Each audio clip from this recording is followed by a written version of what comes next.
Hello fellow designers, it's Karen Gwynn of Karen Gwynn Customs, and today I'm filming a plan with me video showing you all how I'm setting up my fashion designer planner and pattern package for 2020 as we move into the new year.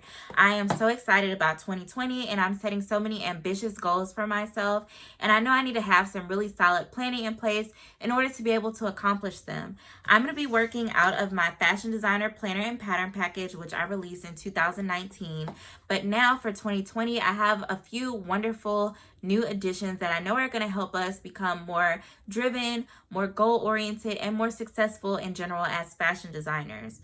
I released this planner in 2019. I sold 40 copies, and I'm getting ready to release my new and improved 2020 version for January. I'm going to be announcing really soon when the pre-orders are available. So if you've already purchased this planner and you need some tips on how to utilize it, if you haven't purchased, you've been thinking about it, or if you haven't heard of it, make sure you stay tuned because I'm going to be showing you guys how I'm setting mine up. I'm going to be showing you how to utilize it, how amazing it is, and you get to follow me on this journey of planning out my successful year for 2020. So stay tuned. Okay, so I'm opening up my planner, and as you can see, the first tab you have here is the business tab. Once you open that, you have a nice little landing page that has information about your business. At the very top is kind of a motivational definition for glow getter, and it's a noun, a driven, busy individual who strives to achieve their goals in life while attaining a beautiful glow both inside and out. So I thought that was a really good kind of motivational quote to start your planner out with. The first thing you're going to enter is under business name. You're going to just write down what you call your business. So for me, I'm going to write down Karen Gwynn Customs. And I also go by KGC, so I'll write that as well. And then the next item you're going to write in is your mission statement. The reason that I made this page laminated and dry erasable is that sometimes these things change. Your mission statement might change, your specialties might change. So I'm writing in a permanent marker, but if I decide that I want to go back and erase something, update something, I can just cover it with a dry erase marker and erase it and start over. So for my mission statement, I am putting to provide clients with beautiful, well-fitting garments.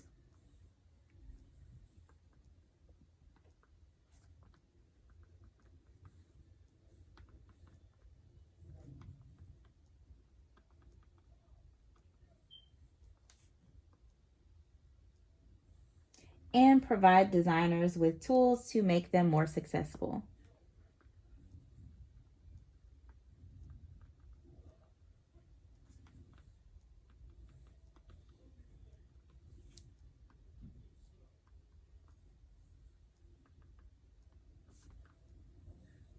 So that is my mission statement for now. I think it's pretty comprehensive. Next is what you're specializing in. So for me, I'm going to put that I specialize in custom formal wear. That doesn't mean that that is all I do, but that is my specialty. I do other things, but formal wear are my top items. Custom formal wear. Productivity tools, like this planner, and sewing patterns for all levels of designers.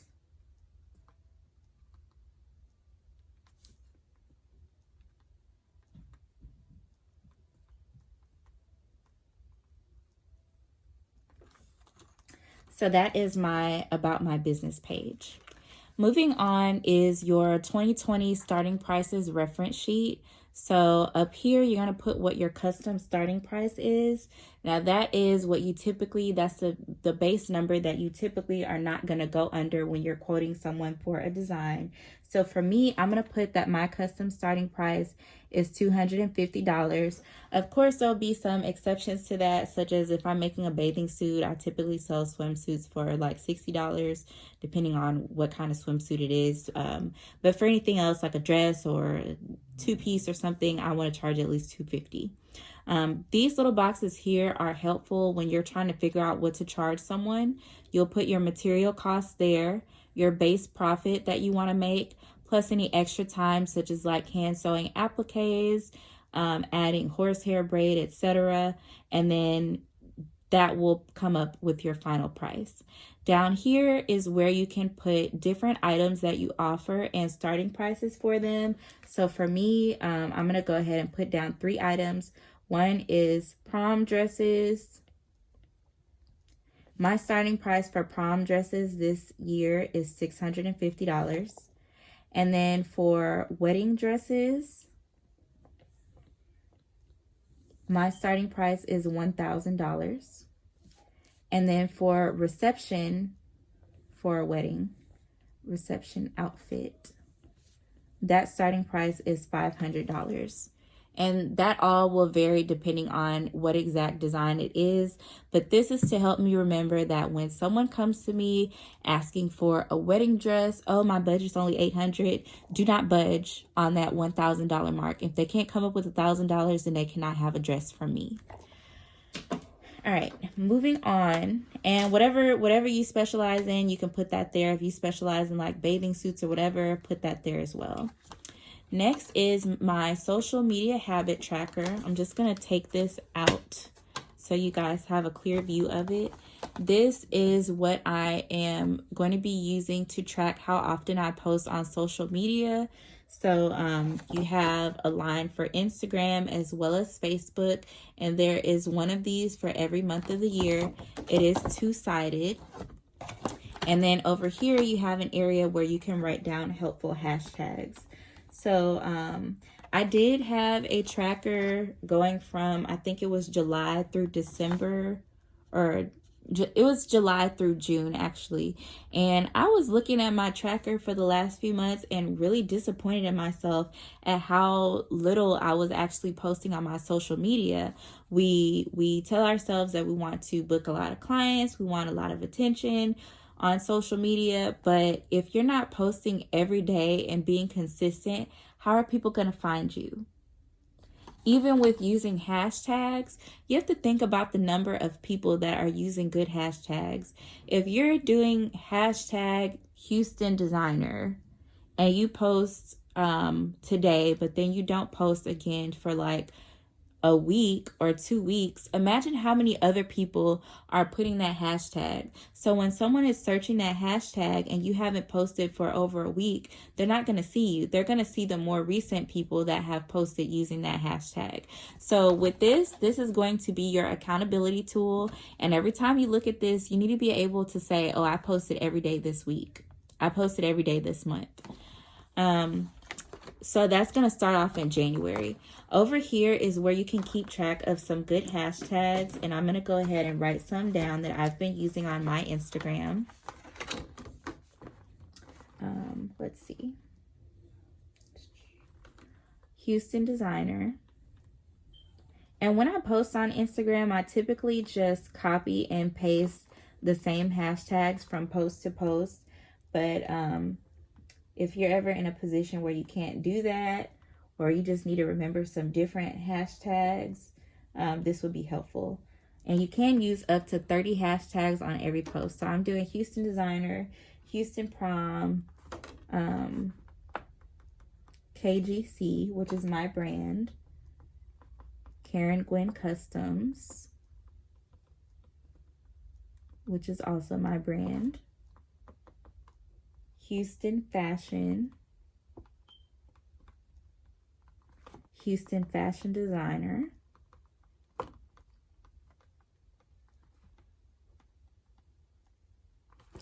(2020) senior,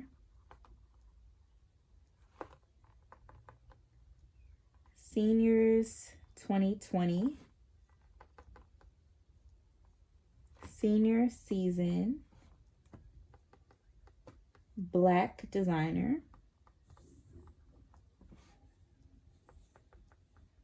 2020 prom, prom 2020, prom designer, custom prom dress,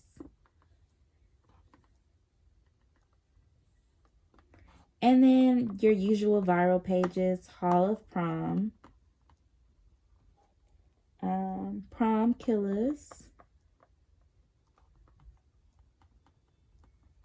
Duval Prom,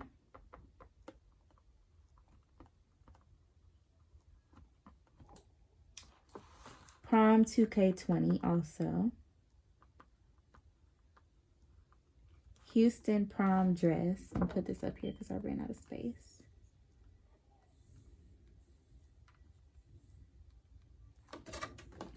So there's like a full list of some hashtags that I make sure that I use regularly, and if I ever need to, I have them right here in my planner for a reference. On this other side, you have space for hashtags as well. For me, I'm going to be writing down hashtags for my other Instagram page, which is KGC Sewing Patterns. I'm not going to fill that in right now, but that's what I'm going to put on this other side over here. So that's the habit tracker. Make sure you're posting every day and that you're checking it off so you can show yourself that you are being diligent and working towards your success on social media. Next thing you have here is the garment order tracker. And I'm actually going to take the habit tracker out for right now because I'm going to need to write on the other side of this page. This is where you're going to keep track of all of the garment orders that you have. This is something that I came up with during prom of 2000 and I believe it was 2000. Yeah, this past prom season, 2019, to help me stay on top of all the orders that I had. Sometimes when you have a lot of girls coming to you wanting to book you for prom, it's easy to keep saying, yes, they're coming with money. Yes, yes, I can make your dress. But you do not want to be one of those designers that overbooks yourself and ends up being bashed on social media because you can't deliver on what you promised people. So with this, you're going to write down every time you get an order, and that way you will keep track of what you're working on. You'll know when you become overbooked. And there's another component of that as well that's going to go in the calendar. But right now I am just going to write down, I'm going to fill in some of this with some of the things I'm working on right now. So, and I'm just going to use first names. So this one is for a wedding dress. She already did her consultation. Her deposit was $550. She has paid it. Her full price of her dress is $1,000 because it is a wedding dress. Materials, I'm just going to fill in a few things. She has lace, beaded lace. She has tulle. She has satin, boning, bra cups, zipper. So I checked off here because I already purchased her materials. I have created her pattern and I'm working on prepping the fabric. The wedding dresses that I'm working on, I'm going to have a lot of lace appliques that I have to hand sew. So when I say prepped fabric, I mean, have I cut out my appliques? That's what I'm working on now. So her wedding is going to be July 30th. So I'm trying to have it done a month in advance, which is going to be June 30th of 2020. Next, she already did her consultation. Her dress is also $1,000. She paid $550. She has beaded lace, 2.5 yards of satin, embroidered tulle,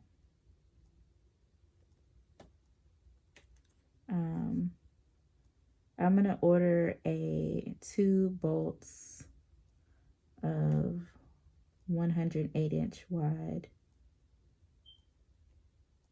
tulle, zipper, and a bra. So I'm still ordering some of the materials. I already created the fabric and I'm still in the process of prepping the fabric. Her wedding is 6/14/20 16, 19 is when I'm aiming on having it finished and ready to go home. Have another bride. So I'm working on 3 wedding dresses right now, which is great. Her wedding is in August. Okay, so that's all I'm going to record in my garment order tracker. In this planner, you do get 10 pages worth, so you have enough to record 1, 2, 3, 4, 5, 6, 7, 8, 9, 10. Just over 100 orders you are able to record in your garment order tracker. I'm just going to put this back in here.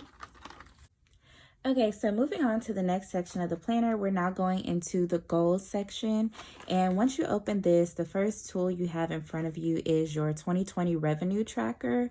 This is what you're going to be using to track your income for the year of 2020. So right here at the top, you can see there's a little quote that says, "I am a luxury brand." And I put this here because we all need to be reminded from time to time that our product is worth what we say it's worth.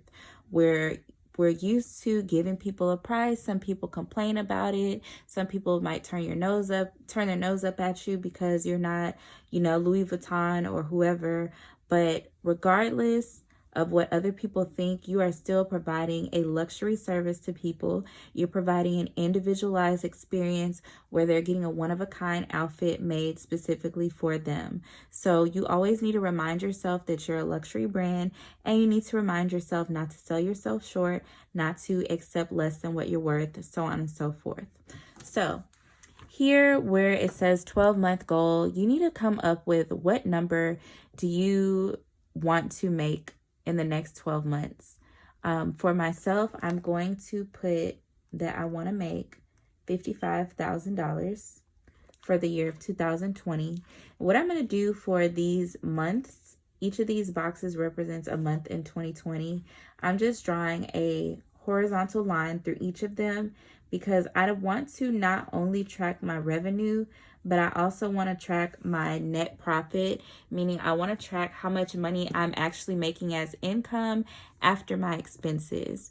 So on the top, I'm going to put my income. The bottom, I'm going to put my net income.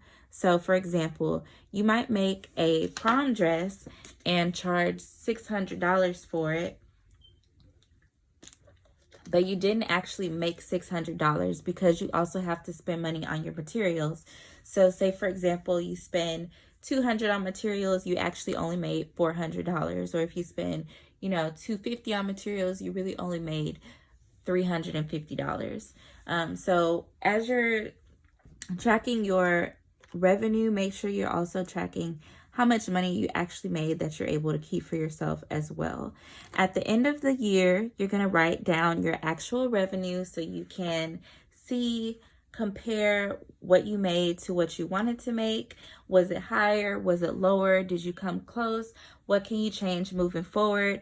Halfway through the year, you can stop and look and say, oh, I'm really not on track for my income goal. I need to do X, Y, Z to get closer to my goal, so on and so forth.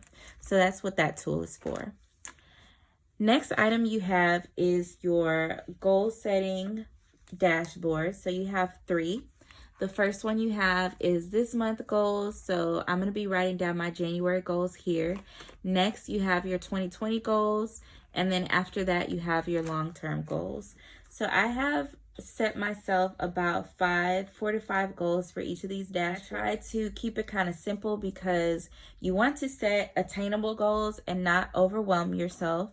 So maybe don't come up with 10 goals, maybe come up with 5 so that you can have focus and know exactly what you're working towards and be able to break those down into actionable items and actually have a chance of reaching those goals.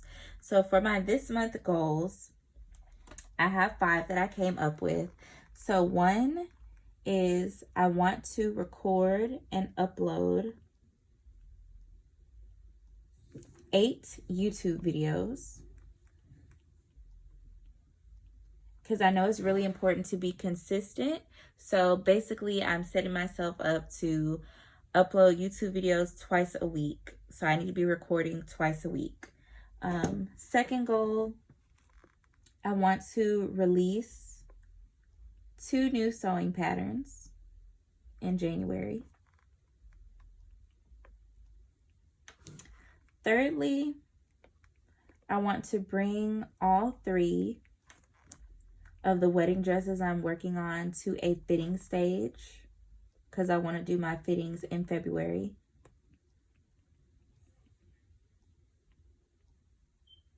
Next, I want to launch my 2020 planners, and I want to sell 10 of them. That is my goal. I want to sell 10 in the month of January. And then I also want to do 4 custom outfits. So those are my goals for January. Now moving on to my 2020 goals. This is what I want to accomplish across the next 12 months. And I have 5 goals for that as well.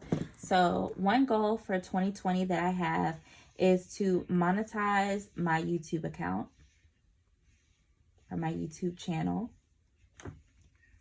And I know in order to do that, I need 1,000 subscribers. So if you're watching this video and you haven't subscribed, please make sure you subscribe, turn on your notification bell. And then I also need 4,000 watch hours to start receiving funds from YouTube. So that's one of my goals. Second goal is I want to release a total of 8 PDF sewing patterns. I already have 2 that I'm selling, so I need 8 more, and then I'll have 10. Another goal, I want to release a 5-piece bridal gown collection because I really want to grow as a bridal designer, and I do a lot of custom, so I really need to take the time to actually develop my own brand and come up with my own original designs. That's very important to me. Another goal, which is also very important, is I want to sell 50 custom prom gowns. And that is where I foresee the bulk of my income coming from for 2020. 50 custom prom gowns. I also want to sell a total of 100 planners. And one more, I want to sell 5 wedding gowns. So that's 6 goals. I think it's good to stick to 5, but I don't think that's too many. So those are my goals for 2020. Next is my long-term goals. So when you think of your long-term goals, you kind of want to think of what do you want to accomplish in the next 5 years or so. So for myself, one, I want to grow my YouTube channel to 50,000 subscribers. If I get way more than that, great. But my goal is 50,000. Once I reach that, then I'll reevaluate my goal and set another long-term goal. Another one that I have is I want to open a commercial space.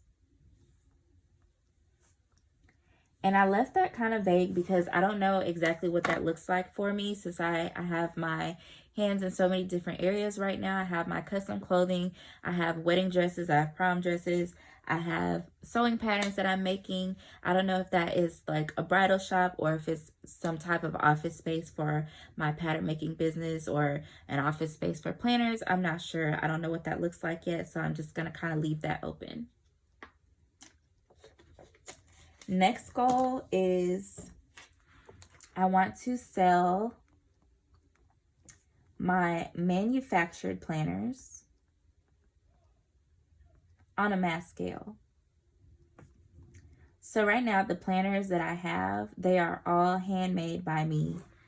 I am designing the tabs, cutting everything myself, laminating everything, putting everything together myself. So eventually I would like to create these on a larger scale, be able to reach more people. So those are my top 3 long-term goals. And then moving on to the next thing, this is something that I added for this year, which I think is really cool. This is a goal action plan. So I have a few of these sheets in here. These are laminated.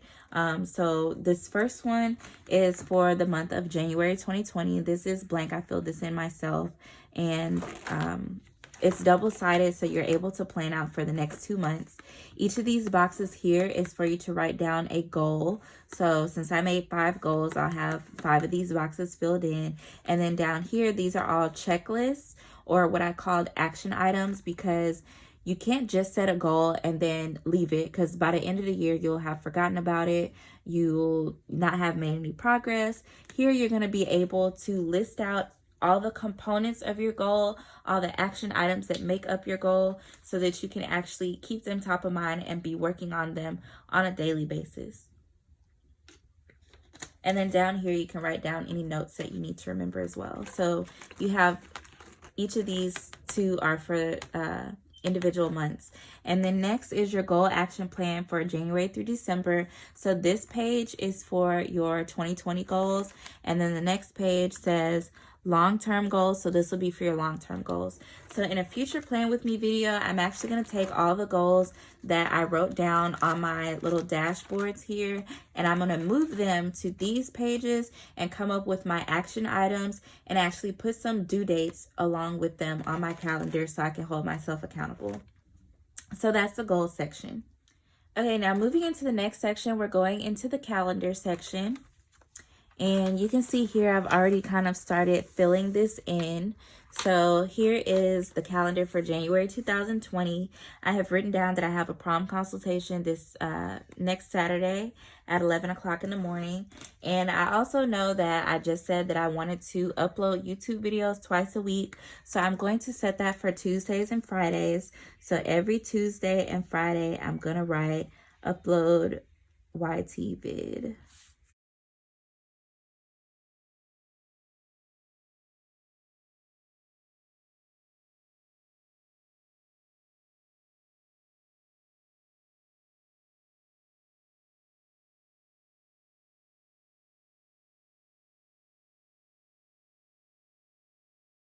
For January, I have some other events I need to fill in, but they're in my phone, so I'll have to do that after I stop recording. But that is January. And then also I'm going to write down something for February, because I know that I have a fitting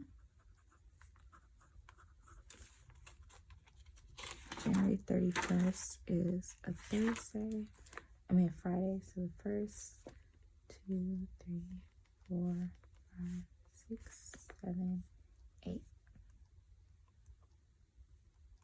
And this is for a wedding dress. She's coming at 11 a.m. Okay, so that's how you fill in your calendar. And one thing I want to mention about this, I started using this system for prom of 2019. Prom of 2018 was very difficult for me to stay on track with completing all my dresses on time, and that's because I kept accepting orders when I shouldn't have, because I didn't realize that I was booked. So this is how you're going to keep track of if you're booked. For example, if I know that I'm working on a prom dress, I'm going to actually plot out the tasks that are associated with that dress on these different days of the month. For example, if I know I need to sew appliques on a dress, I know that could easily take me 4 hours. So I'm going to block off 4 hours, maybe even a full day, just to do appliques. And once you start doing that for every single project you're working on, you're going to eventually see your calendar filling up, and you're going to realize when you are booked, so that you don't end up like one of these designers that gets blasted on social media because they took too many orders. That is very, very important. You do not want to overbook yourself. So it's very important to use this calendar, not just for appointments, but use it to book your time for the garments that you have already, taken orders for. So you have enough of these sheets to go through the whole year. And then next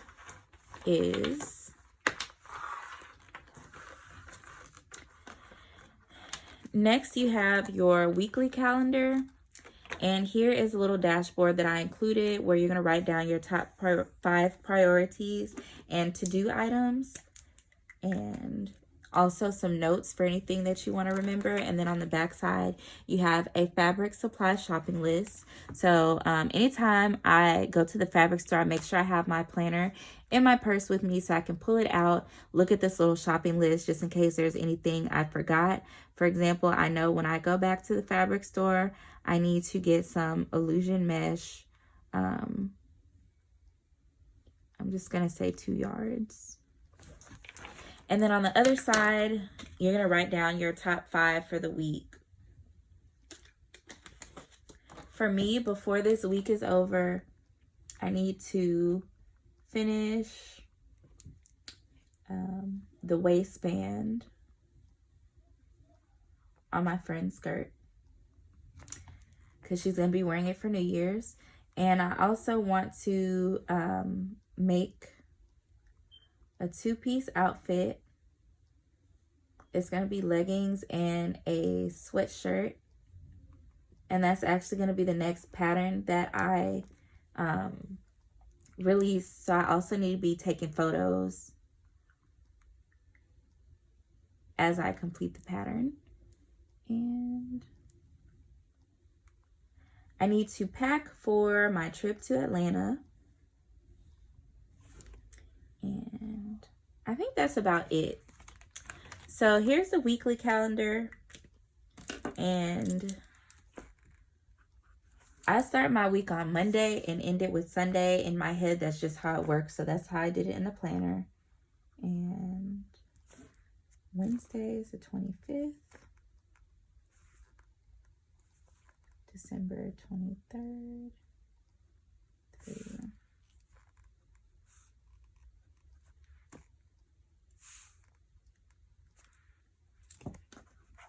Okay, so I'm just going to fill in the items that I know I have going on this week. So obviously, Wednesday is Christmas.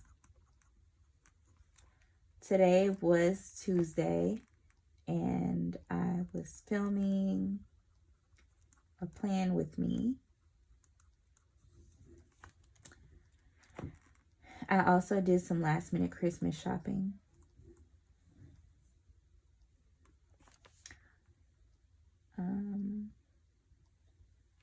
Okay, on Christmas, I'm going to visit my grandma.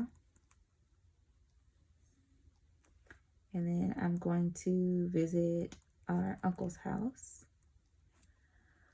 Thursday, I have a prom consultation at 11 a.m.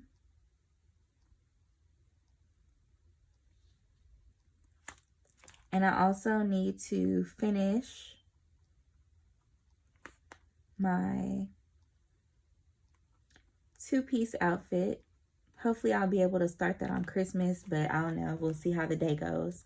But I have to finish it Thursday because Friday we are leaving for Atlanta.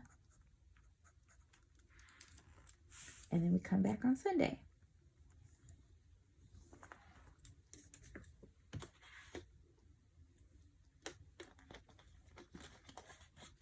Down here, there's a little box that says this week's wins. This is really important because as you go about your week, when you're winding down and getting ready to plan for the upcoming week, it's really important to reflect and think about the things that you did that were good that week.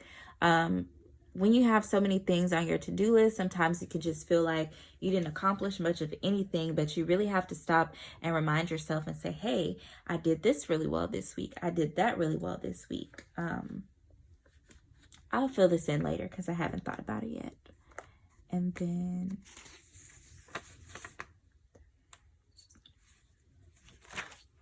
Monday is the 30th. 1,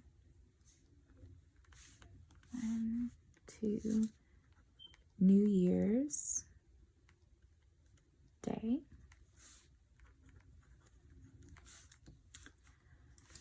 3, 4, 5.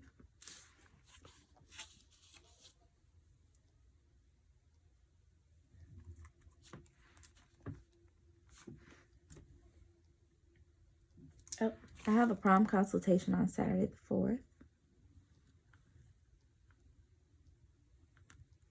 And it's going to be at 1 p.m. So that's great. I'll remember that.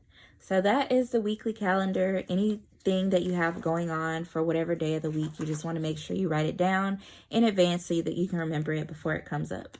And there are enough of these in your planner to account for the 52 weeks of the year. Okay, so the next section of the planner that we're moving into is called Sketches, and that's pretty self-explanatory. In here, you have a dry erasable croquis template. You have one that's vertical and also one that is horizontal. So if you need to just sketch anything down with your little marker, you can do so. If you need to erase it, you can do so. If you need to lay a piece of blank paper over this and trace it, you can do that as well. Now, next, after that, is something else new that I added to the planner, and these are garment plan pages. I have been using this method for the past few years, and it's really useful, especially if you're someone that kind of gets anxiety when you're getting ready to start a sewing project. This is what I use to kind of calm me down, collect my thoughts, figure out what I'm doing, so that I'm not so nervous about my project. So up here in this corner, you have your client name, garment name. I'm just gonna fill this in so you guys see an example of how I would use it. So I'll be the client, Karen Gwen. Garment name, I'm gonna say I am making a mini dress. Main things that you're going to need, I'll just go through all of these so you can see what all measurements I have listed. You're not going to always need all of these, but I think it's great to have them listed because it helps you to remember things that you need to measure when you're meeting with the client. The worst thing is after a client leaves and then you realize that you did not take down, a certain measurement. So first you have height, bra size, bust. I don't remember these numbers for myself. I'm just filling something in. Under bust, bust front. The bust front is the front of the bust from under your armpit or from side to side, basically. Because a lot of people, of course, your chest area protrudes more in the front than it does in the back. And that's really important, especially when you're working with non-stretch fabrics that need to add darts and so on and so forth. Shoulder to under bust, front and side. Shoulder to bust apex, above bust. Example, if you're doing a strapless dress or something, you want to measure above the bust area. Shoulder to waist, waist, hips, hip back, thigh or knee, circle 1. Flare to floor, that'll be if you're making a gown or something and it's like a mermaid and it flares out. Waist to hip, hip to floor, armhole depth, arm length, bicep, wrist, back width, cleavage depth, train length, hip to skirt split if you're putting a split in your dress. And then there's a little space down here if you need to write in any other specific measurements you need that weren't included. So I'm just going to fill in the main things that you need for a dress, which will be bust, waist. So we'll say my bust is 36, we'll say waist is 30, and then I think hips are 42. These numbers are probably off since the last time I measured, but whatever. Over here in the sketch box, you have, might be hard to see, but you do have 2 little croquis templates where you can actually draw your sketch on top of them. And I do have it kind of transparent so it doesn't really interfere with if you're, certain shapes you're drawing or if you want to color things in.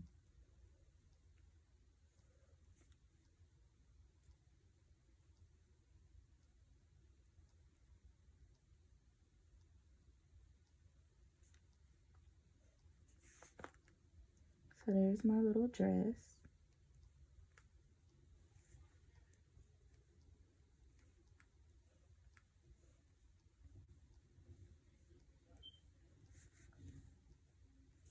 Okay, there's my little dress.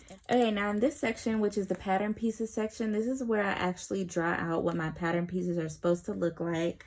I do work off a percentage kind of model when I'm drafting patterns.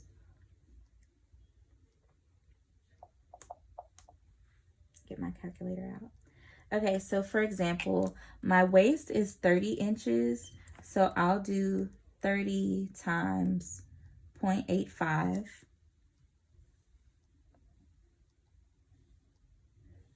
And not everybody does this. Some people like to just subtract a couple inches or so, but I prefer to do percentages. So 30 times 0.85 is 25.5 divided by 4. So my waist is going to be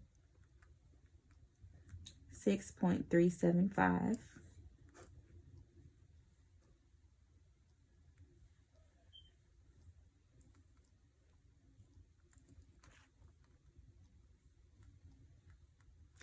And then for my hip, we said my hips were 42 inches. So we'll do 42 times 0.85 is 35.7. And then I'm going to divide that by 4. I end up with 8.925. So that's how wide my hip is going to be for that pattern piece, I mean. And then for the bust, we said my bust was 36. So I'll do 36 times 0.85. And I got 30.6, divide that by 4. And it's going to be 7.65 for my bust area.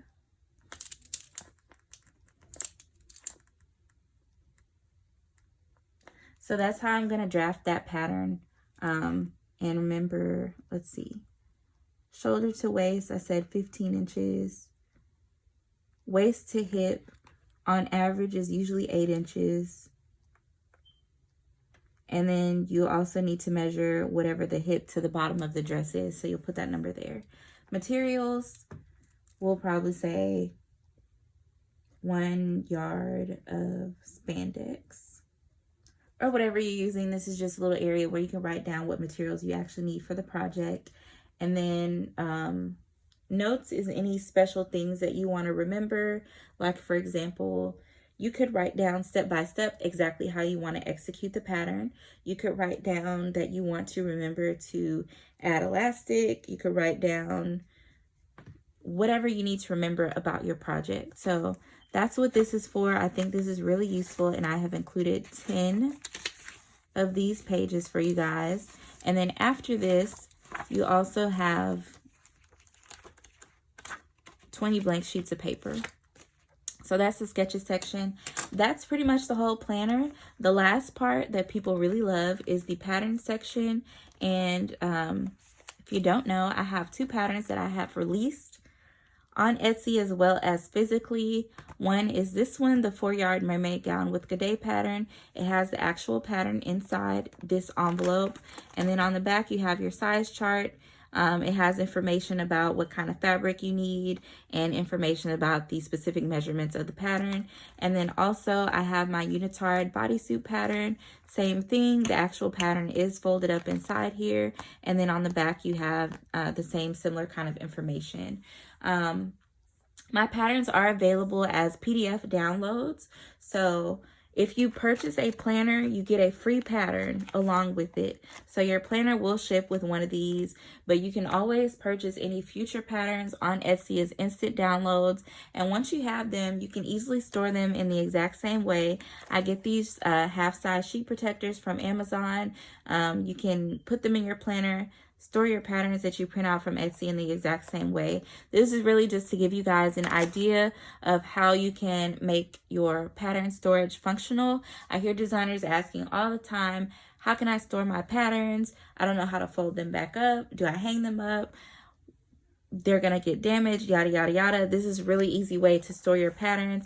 And for patterns that you use a lot, especially for, you know, people like us who make a lot of prom dresses, you have this right here in your planner at all times. You can just easily whip it out when you're getting ready to make a dress, put it right back. Simple. For those of you who have already purchased these patterns but have not purchased a planner and you're interested in doing so, there will be a new pattern that has been released that will have been released by the time I release my actual next batch of planners. So don't worry. If you already have these 2 patterns, there's another one coming, and that will be included with the planner if you decide to purchase. So there you have it. There's my first plan with me. Please leave any suggestions in the comments below. Please like, comment, and subscribe on my video. I will be doing another plan with me video pretty soon where I dive a little bit deeper into how I'm going to execute my goals. And that's it for now. So stay tuned. Again, the next batch of planners will be ready in January, and I'm going to be announcing really, really soon when the pre-orders are available. Thanks.